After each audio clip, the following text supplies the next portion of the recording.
Welcome back to episode of car talk. हमारे एक बार सदाम साहब कराची से उन्होंने से सवाल किया कि अगर मैं इन्वेस्टमेंट करता हूँ इस्लामाबाद के अंदर पाकिस्तान में रियल एस्टेट में, तो क्या 1 से 2 साल के अंदर अगर मैं उसकी अमाउंट की ट्रेडिंग करता हूँ, मैं प्रॉपर्टी लूँ, खरीदूँ, बेचूँ, उसकी मैं ट्रेडिंग करूँ, तो मुझे उसमें कितना फ़ायदा हो सकता है? कोई प्लानिंग है? अगर आपके पास कोई अप्रॉक्सीमेट आइडिया है, आइए इस पर बात करते हैं।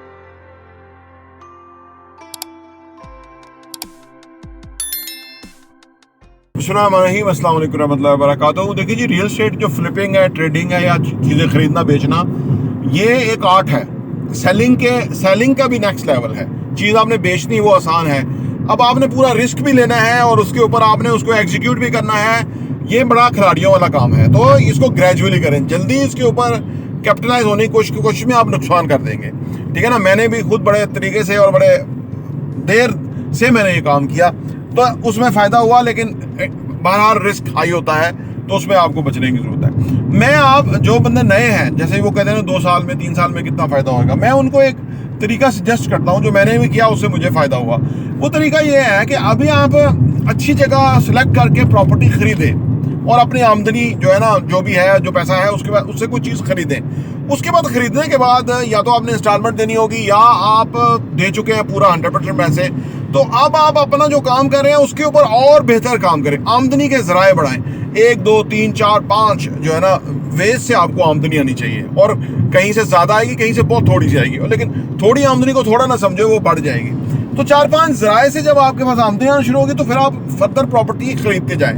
एक सर्टेन टाइम तक आप अपना जो एक पोर्टफोलियो है उसको डेवलप करें, और वो आप जो काम करें उससे आसानी से कर सकते हैं। इस काम में अगर आपने आके फोकस कर दिया तो आपसे गलती का चांस ज़्यादा हो जाता है, क्योंकि आपकी इसमें एक्सपर्टीज नहीं है। जब आप ज़्यादा खरीदने पे फोकस रखेंगे और आपको पता तो लग जाता है ना कि मेरी चीज़ की वैल्यू ये है, मैंने जो खरीदी थी उसकी वैल्यू अब ये है, तो जब आप इधर चीज़ें खरीद रहे होंगे, 4 6 8 10 चीज़ें आपके पास हो जाएंगी, और उधर आप जो है ना अपनी आमदनी को मैक्सिमम करने की कोशिश करेंगे, तो फिर एक स्टेज खुद ब खुद आ जाएगी, ये इनविजिबल तरीके से।